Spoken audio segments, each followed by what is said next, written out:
प्यारे बच्चों, मैं डॉक्टर चारुशीला सिंह हिंदी की कक्षा में आप सभी का स्वागत करती हूँ। बिहारी लाल के नीतिगत दोहों के साथ आपके समक्ष आज का प्रकरण देखें, नीति। बच्चों, जैसा कि पिछली कक्षा में आपने पढ़ा बिहारी लाल के परिचय को, भक्ति शीर्षक के अंतर्गत संकलित उनके कुछ दोहों को, उसी क्रम में आज पुनः हम और आप आगे बढ़ेंगे और नीति शीर्षक के अंतर्गत संकलित दोहों का अध्ययन करेंगे। बच्चों, पिछली कक्षा में पढ़ते हुए हमने और आपने महसूस किया कि क्यों बिहारी के दोहे रस के छींटे कहे गए, क्यों गागर में सागर भरते हैं ऐसी बातें कही जाती हैं, क्यों उनके दोहे कल्पना के इंद्रधनुष हैं, क्यों शब्दों के मेघ हैं। इन चीज़ों को, इन बातों को हमने और आपने पढ़कर, सुनकर, समझकर, उन दोहों में उतरकर महसूस किया। मात्र एक सर्जना करके भी हिंदी साहित्य में बिहारी अमर हैं। तो क्यों अमर हैं, क्यों आज भी वो हमारे और आपके बीच में जीवित हैं और क्यों वर्षों वो जीवित रहेंगे, ये हमने और आपने बिहारी लाल के परिचय के माध्यम से, उनकी सर्जना के कुछ अंशों को पढ़कर जान लिया है कि ऐसा क्यों है। आइए पुनः चलते हैं, उसमें अवगाहन करते हैं वो जो दोहे रस के छींटे हैं। आइए पुनः भीग जाते हैं साहित्य के इस रस में। आइए पुनः ब्रह्मानंद सहोदर कहे जाने वाले साहित्य के आनंद में हम और आप जुड़ जाएं और उसी क्रम में आगे बढ़ते हुए आज अपने मुख्य विषय से आइए जुड़े। सबसे पहले बच्चों, पाठ का मूल भाव। बच्चों, मूल भाव पिछली कक्षा में भी आपको बताया गया था, लेकिन तब आपने भक्ति शीर्षक के अंतर्गत संकलित दोहों के मूल भाव को जाना था।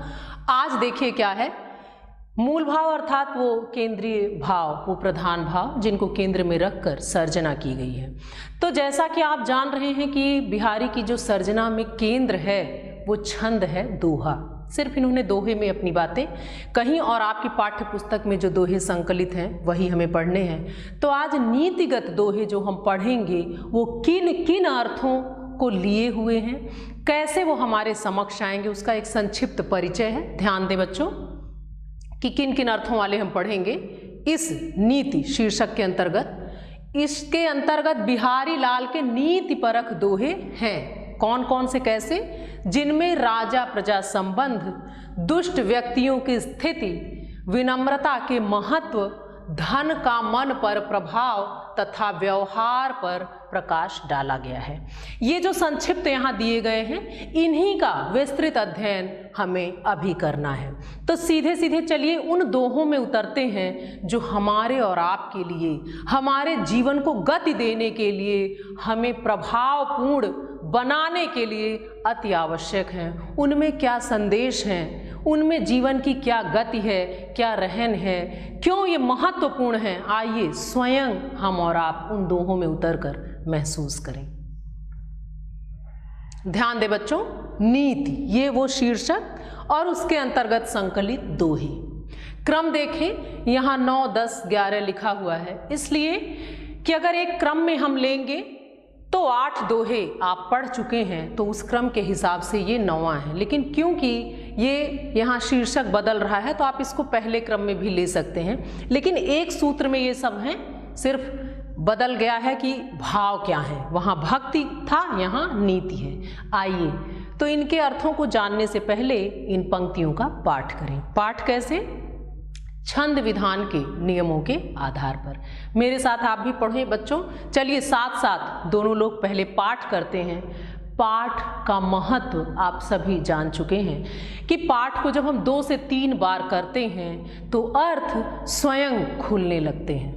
आपने बार बार कई बार ये पढ़ा भी है कि मूल भाव को समझते हुए जब हम बार बार पाठ करते हैं तो अर्थ स्वयं खुलते हुए से महसूस होने लगते हैं। आइए पाठ करें।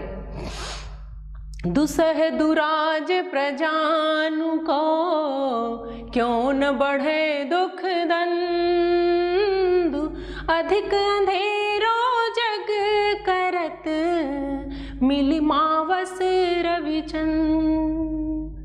अगला देखें, बसे बुराई जा जासुतन ताहि को सन्मान,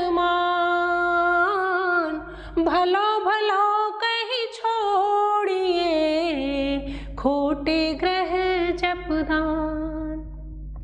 अगला देखें, नर की अरुणल नीर की गति एक कर जोय, जे तो नीचे होए चले ते तो ऊंचे होए। बच्चों, इन पंक्तियों को जब आप सुनते हैं, पाठ करते हैं, तो इससे एक रागात्मक संबंध स्थापित भी होता है। इसलिए पाठ को इसी तरह मन से कई बार करें। जब एक बार किसी भी भाव से, किसी भी विषय से हमारा तादात्म्य यानी एकात्म भाव स्थापित हो जाता है तो बड़ी सहजता से, बड़ी सरलता से ग्राह्य हो जाती है। तो जब एक अनुराग, जब इन पंक्तियों से जब हमारा और आपका जुड़ जाता है, तब स्वयं हम इसे कैसे और कितनी सरलता से सीख लेते हैं हमें भी पता नहीं चलता। आइए अब इनके अर्थों की ओर चलते हैं कि कवि क्या कहना चाह रहे हैं। ध्यान दें, दुसह दुराज प्रजान को क्यों न बढ़े दुख दंड। अब देखिए, दुसह दुराज प्रजान को, दुराज मतलब दो राजाओं, और दुसह मतलब कठिन, जो न सहने योग्य हो। दुसह दुराज प्रजान को, कि दो राजाओं का जो राज्य होता है, जो दो राजा होते हैं वह प्रजा के लिए दुसह होते हैं, कठिन होते हैं, सहने योग्य नहीं होते। क्यों न बढ़े दुख दंडु। तो जब दो राजा एक साथ हों तो क्यों न बढ़े दुख दंडु, तो प्रजा का कष्ट उसी प्रकार बढ़ जाता है। अधिक अंधेरो जग करत मिली मावस रविचंद।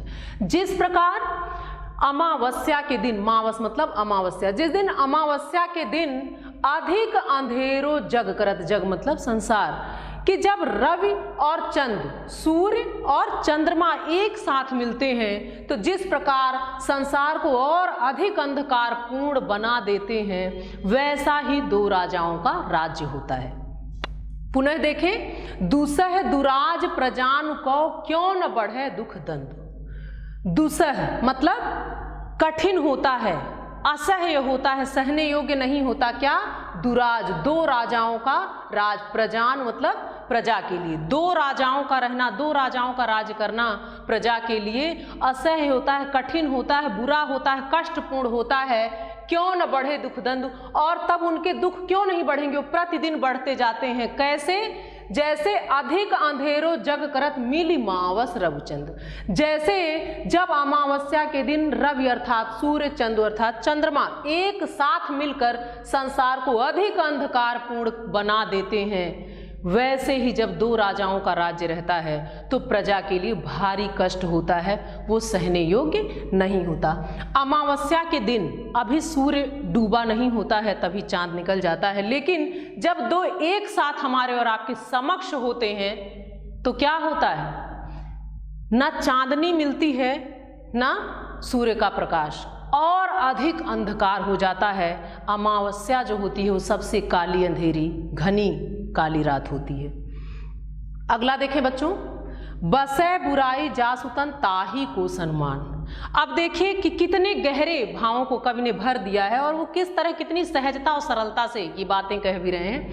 बसे बुराई जासुतन, बसे मतलब रहती है, बुराई, जास मतलब जिसके तन मतलब शरीर में, जिसके शरीर में बुराई का वास है, निवास है, ताही को सम्मान, उसी का सम्मान हर जगह है। और इसको इतने अच्छे उदाहरण के साथ समझाते हैं कि हम आप भी मान लेते हैं कि ये तर्क जो है वो काटने योग्य नहीं है या काटते हैं। देखिए अगली पंक्तियों में कैसे बताते हैं। बसे बुराई जासुतन, कि जिसके शरीर में बुराई का निवास है, जो बुरा है, जिसका जो शरीर है उसमें बुराइयां ही हैं, उसी का सम्मान, मान सम्मान समाज में है। कैसे होता है? भलो भलो कहीं छोड़िए खोटे ग्रह जपदान। जैसे जब हम ग्रहों की चर्चा करते हैं और हाथ दिखाएं, कुंडली दिखाएं या कोई भी बात होती है तो देखिए क्या होता है, भलो भलो कहीं छोड़िए। तो जब आपके सारे ग्रह ठीक रहते हैं तो जो सही दिशा में काम कर रहे हैं, सही ढंग से काम कर रहे हैं, जो भले हैं, उनको भला कह के छोड़ दिया जाता है, खोटे ग्रह जपदान। लेकिन जो ग्रह खोटे हैं, बुरे हैं, उनके लिए आप जप करते हैं, दान करते हैं, तरह तरह के पूजा पाठ करते हैं।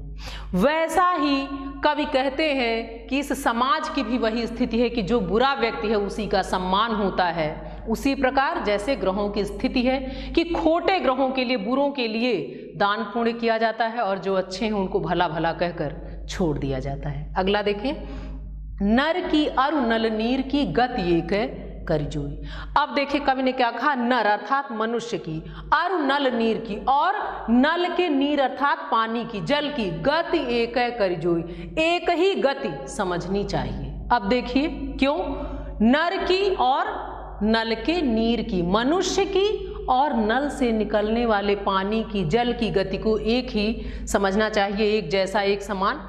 जेतौ नीचे हुए चले तेतौ ऊंचे हुए, क्योंकि ये दोनों नर अर्थात मनुष्य और नल नीर, नल से निकलने वाला जल, जेतौ नीचे हुए चले, ये जितना ही नीचे होकर चलते हैं, तेतौ ऊंचे हुई, उतनी ही ऊंचाई को, उतनी ही ऊर्ध्व गति को प्राप्त करते हैं। यहाँ ध्यान दें, जब मनुष्य विनम्र होता है, विनयी होता है, तो उतना ही वो ऊर्ध्व गति को प्राप्त करता है। और नल नीर कहा गया तो जितना ही आप नीचे दबाते हैं उतना ही जल का स्तर ऊपर की तरफ उठता है, बढ़ता है। इसलिए यहाँ नर और नल नीर को एक जैसा कहा गया कि ये जितने ही नीचे जाएंगे उतने ही ऊपर आप इसको पाएंगे। आइए अगले दोहों की तरफ चलते हैं।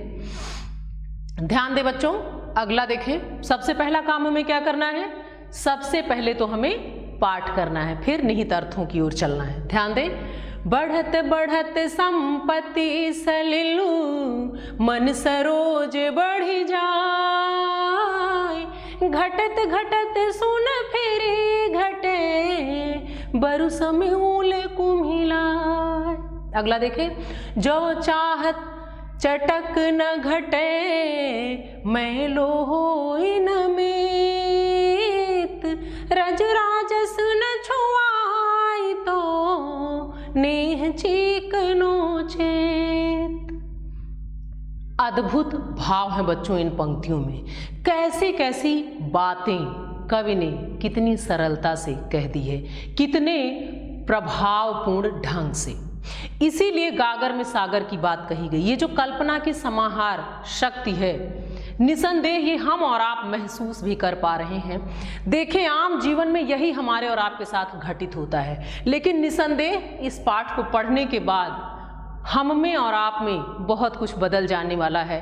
अगर हम इन पंक्तियों से जुड़ गए, इसमें जो निहित अर्थ हैं अगर उसको हम और आप समझ लें, जीवन में उतार लें, तो निसंदेह एक नई दिशा, एक नई गति को अर्जित कर सकेंगे, प्राप्त कर सकेंगे। ध्यान दें, कवि क्या कहते हैं, बढ़त बढ़त संपत्ति सलिल, कि संपत्ति, धन दौलत रूपी जो जल है, सलिल मतलब जल, जब वो बढ़ते बढ़ते बढ़ जाता है, मन सरोज बढ़ जाए तो क्या होता है, मन रूपी जो सरोज है, जो कमल है, वो भी बढ़ जाता है। आप सभी जानते हैं कि जो कमल है वो नदी में, तालाब में आपने देखा होगा, तो आप ये जानते हैं कि जल स्तर जैसे जैसे बढ़ता जाता है, जैसे कोई जादू होता है, कमल नाल भी उतनी ही ऊंची बढ़ती चली जाती है। जल का स्तर घटा रहता है तो आप देखेंगे उसके ऊपर ही आपको कमल नाल दिख रहा है, लेकिन जैसे जैसे पानी का स्तर बढ़ता जाएगा वो कमल नाल बढ़ती जाती है, और हमेशा आप पाएंगे कि जल के ऊपर आप देखेंगे कि कमल खिला हुआ आपको दिखता है। तो कवि लेकिन क्या बताना चाहते हैं, इस बात को आप समझें, इस मर्म को, इस गहराई को आप समझें बच्चों, कि कवि कहते हैं कि बढ़त बढ़त संपत्ति सलिल, कि संपत्ति, धन दौलत रूपी जो जल है, जब वो बढ़ते बढ़ते बहुत बढ़ जाता है, मन सरोज बढ़ जाए। तो जब इधर धन संपत्ति रूपी जल बढ़ा तो मन रूपी जो कमल है, जो सरोज है, ये भी अपने आप उस जल के स्तर के साथ साथ बढ़ते बढ़ते बढ़ गया। लेकिन ध्यान दें, घटत घटत सुन फिर घटे, बरु समूल कुम्हिलाए। लेकिन जब जल का स्तर घटते घटते घट जाता है, ध्यान दें, जल का स्तर बढ़ता गया तो मन रूपी संपत्ति रूपी जल बढ़ा, तो ये जो मन रूपी सरोज है, कमल है, ये भी बढ़ता चला गया, ऊपर आता चला गया। लेकिन जब जल का स्तर घटने लगता है तब क्या होता है, तब ये जो मन रूपी सरोज है ये जल के साथ उसकी तरह घट नहीं पाता, अपितु क्या होता है, बरु समूल कुम्हिलाए, बल्कि ये पूरी तरह से मुरझा जाता है। सच है बच्चों, यही हमारे मन की स्थिति होती है कि हम परिस्थितियों से ऐसा तालमेल नहीं बिठा पाते। एक बार जब आपका ये मन बढ़ जाता है, बुराइयों में लिप्त हो जाता है, तो फिर आप उसी तरह लौट नहीं पाते जैसे बुराइयों में लिप्त होने से पहले की स्थिति आपकी थी। जैसा यहाँ कहा जा रहा है कि धन संपत्ति रूपी जल बढ़ा तो मन भी बढ़ा, लेकिन जल घटा तो मन घट नहीं पाया, अपितु वो समूल पूरी तरह वो कुम्हिला गया, वो मुरझा गया, अस्तित्वहीन हो गया।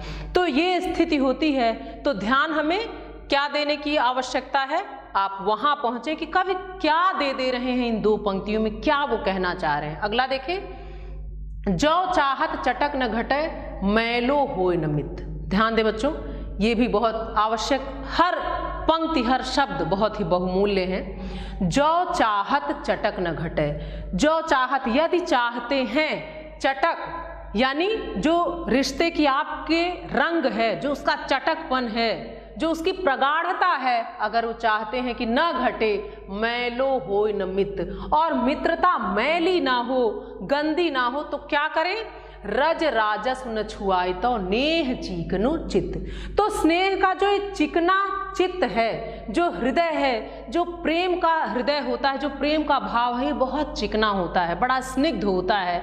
और अगर आप चाहते हैं कि ये मित्रता मैली ना हो, तो रज राजस न छुआए तो रज राजस यानी रुपए पैसे रूपी जो गंदगी है, इस स्नेह के पतले चित्त पर, हृदय पर, इसको ना छुआइए, यानी इसको इस बीच में ना आने दीजिए। अगर आप चाहते हैं कि आपकी मित्रता प्रगाढ़ रहे, वो जो घनिष्ठता है वो कम ना हो, उसका जो रंग है वो फीका ना पड़े, तो रज राजस रूपी, रज राजस न छुआइए नेह चीकनो चित्त। तो प्रेम के इस हृदय पर, इस चित्त पर, इस शरीर पर, इस आत्मा पर, इस मन पर रज राजस रुपए पैसे रूपी, बुराइयों रूपी जो धूल है, वो कभी स्पर्श ना होने दें, कभी भी उससे उसकी छुअन ना होने दें, उससे दूर रखें। तो जो आपकी मित्रता है वो ऐसे ही गाढ़ी बनी रहेगी। आइए अगले दोहों की ओर चलें। अब देखें आखिरी की दो हैं। सबसे पहले पाठ, बुरो बुराई जो तजे तो चितु खरो डरा,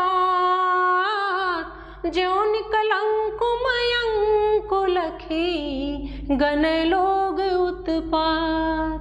और आखिरी देखें, स्वार्थ सुकृत न श्रमु वृथा, देख विहंग विचार, बाज पराए पानी पर तू पक्षी नु न मार। अब देखें, बुरो बुराई जो तजो तो चितु खरो डरात।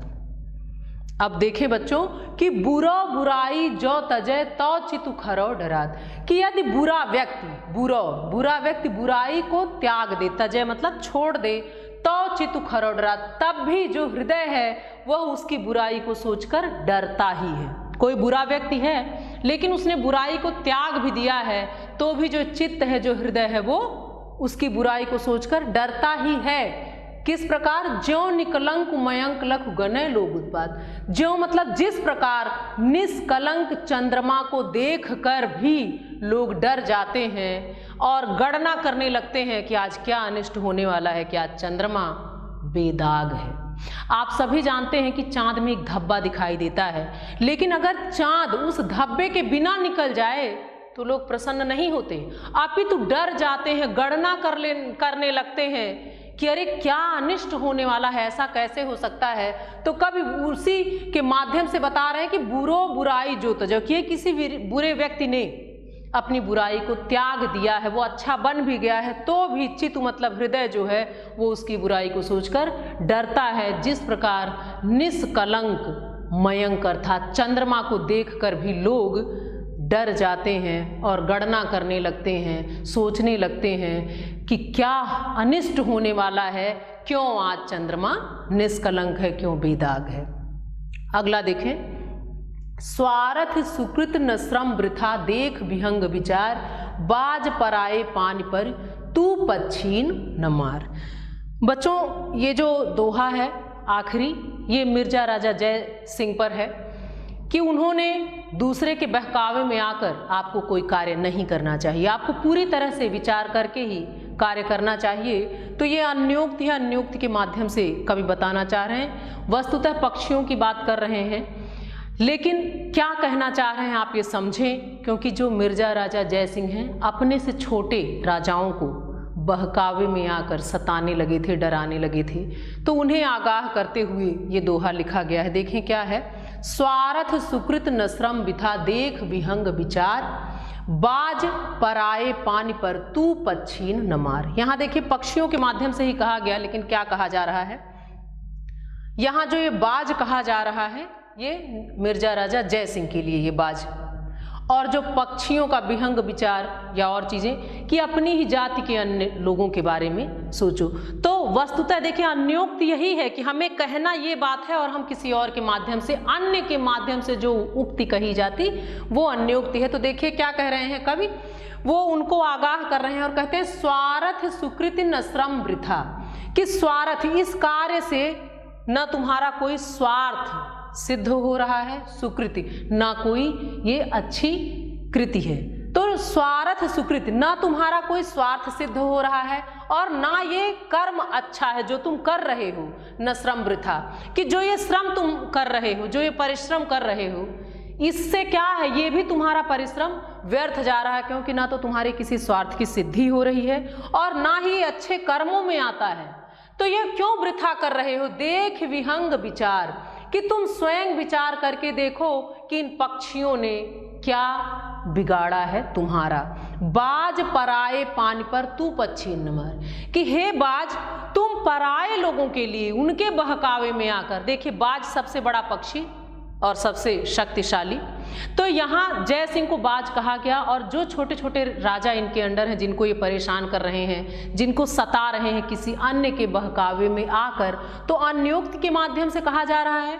तो बाज इनको कहा गया, तो कहा जा रहा बाज पराए पानी पर तू पच्छीन न मार, कि ये जो पक्षी हैं ये तुम्हारे ही कुल के हैं, तुम्हारी ही जाति के हैं, अर्थात ये तुम्हारे अपने ही हैं। तुम राजा हो, तुम बड़े हो, तुम्हारे ही हैं ये सारे लोग। तो तुम एक बार विचार करके तो देखो, क्यों तुम दूसरे के कहने से, दूसरे के बहकावे में आकर ऐसा कर रहे हो। एक बार और देखें बच्चों अर्थ पुनः। स्वार्थ सुकृत, कि ना तो तुम्हारा कोई स्वार्थ सिद्ध हो रहा है, सुकृत ना तो ये कर्म अच्छा है, न श्रम वृथा, और जो ये परिश्रम कर रहे हो ये सब भी व्यर्थ ही जा रहा है। देख विहंग विचार, एक बार तुम इन पक्षियों पर विचार करके देखो, ये जो विहंग है, जो पक्षी हैं, इनके लिए भी एक बार सोच कर देखो। बाज पराए पानी पर तू पच्छीन न मार, हे बाज तुम पराए लोगों के बहकावे में आकर तुम दूसरे लोगों के लिए तू पच्छीन न मार, तुम पक्षियों को मत मारो। एक बार स्वयं से विचार करके देखो कि क्या ये उचित है कि दूसरे के बहकावे में आकर तुम अपनी ही जाति के लोगों का नाश कर रहे हो, उन्हीं को दुख दे रहे हो, कष्ट दे रहे हो, पीड़ा पहुंचा रहे हो। आइए बच्चों अब इन पंक्तियों के काव्य सौंदर्य की ओर चलते हैं। काव्यगत सौंदर्य, ध्यान दें, शाहजहां के कहने पर हिंदू नरेशों का विरोध करने वाले राजा जय सिंह के लिए कवि ने इस अन्योक्ति का प्रयोग किया, जो आखिरी हमने पढ़ा उसी का काव्य सौंदर्य। भाषा ब्रज, शैली मुक्तक, रस शांत, गुण प्रसाद, अलंकार पूरे दोहे में अन्योक्ति। छंद देखें दोहा था। आइए बच्चों अब व्याख्या के प्रारूप से परिचित होते हैं। कैसे लिखते हैं ध्यान दें। सबसे पहले हम डालते हैं संकेत, फिर लिखते हैं आद्यंत। संकेत के माध्यम से हम ये बताते हैं कि हमने किन पंक्तियों को व्याख्या के लिए लिया है। आद्यंत अर्थात आदि और अंत, शुरुआत और आखिरी, ये हमने सिर्फ आपको समझाने के लिए लिखा है आद्यंत। तो ये शुरू के कुछ शब्द और ये आखिर के, जो पहला दोहा आपका था उसे ही मैंने लिया है। फिर अगला क्रम आता है संदर्भ का, ध्यान दें। प्रस्तुत पद्यांश कविवर बिहारी लाल द्वारा रचित बिहारी सतसई से हमारी पाठ्य पुस्तक में संकलित भक्ति शीर्षक से उद्धृत है। बच्चों आप सभी जानते हैं कि संदर्भ पूरे पाठ के अंतर्गत कभी बदलता नहीं है, ये वही रहेगा। हाँ, इसमें भी एक चीज का आपको ध्यान देना है, दो शीर्षक है, तो यहाँ मैंने भक्ति लिया है तो इसलिए भक्ति लिखा। जब आप नीति के दोहों को लेंगे तो यहाँ नीति लिख देंगे, लेकिन रचयिता वही रहेंगे। प्रसंग, जैसे जैसे ये ऊपर की पंक्तियां बदलती जाएंगी आपका प्रसंग बदलता जाएगा। इन पंक्तियों के, जो पहला दोहा है उस दोहे का प्रसंग देखें। प्रस्तुत दोहे में बिहारी लाल ने राधिका जी की स्तुति की है। तो ये इसके माध्यम से हम बताते हैं कि हमने किस भाग को, किस खंड को, किस दोहे को, किस अंश को व्याख्या के लिए लिया है।